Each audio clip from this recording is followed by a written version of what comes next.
Very good morning, my dear students. This is your English teacher, Mrs. Astha Gulati, and I welcome all of you to the English class.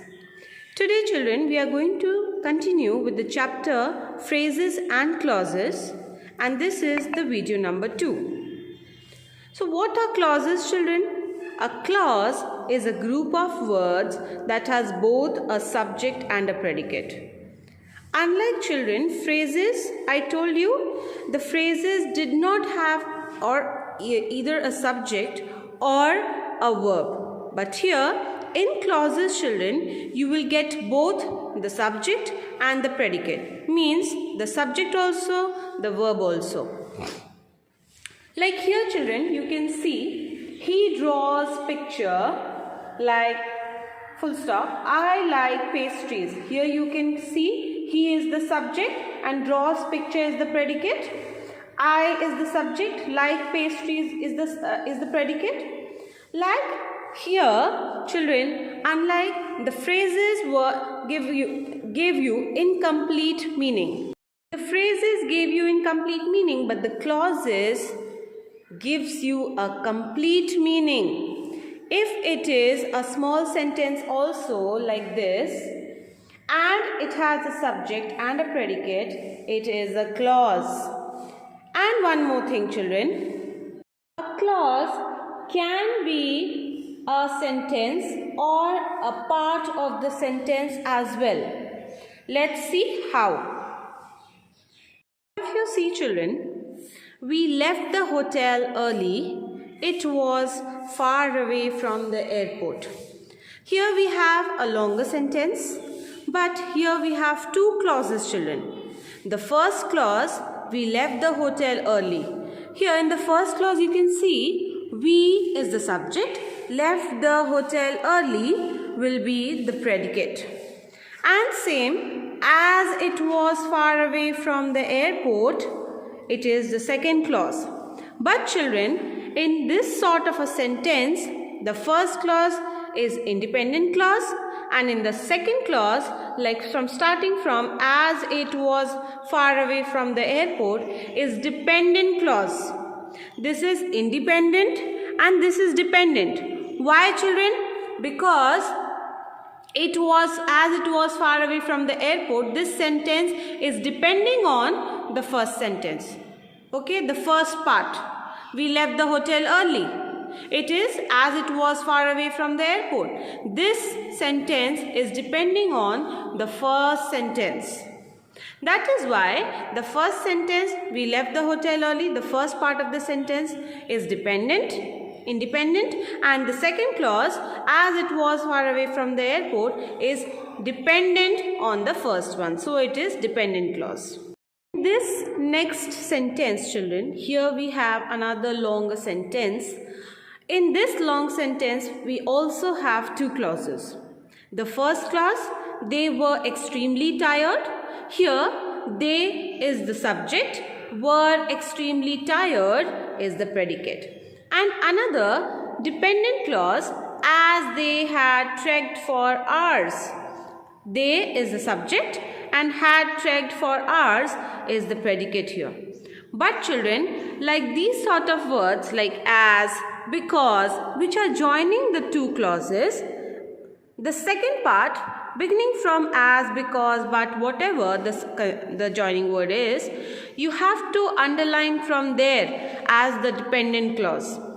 If the question will come, which is the dependent clause, you will mark it from as or the joining word which is joining the second part of the clause or the second part of the sentence. So we have here again two clauses. They were extremely tired. First clause, the independent clause, and the second dependent clause is as they had trekked for hours. So here, children, we come to know that what are dependent and what are independent clauses. Children, I gave you a few sentences on the dependent and independent clauses, but now we will see what are the two types of clauses. They are of course dependent and independent clauses, but we will learn how you will find out that it is dependent or independent. Okay, so what are the two types of clauses? Now I will not say, first we will find out from the sentence. We played football yesterday. What is the meaning of the sentence, children? We is the subject and played football yesterday is the predicate.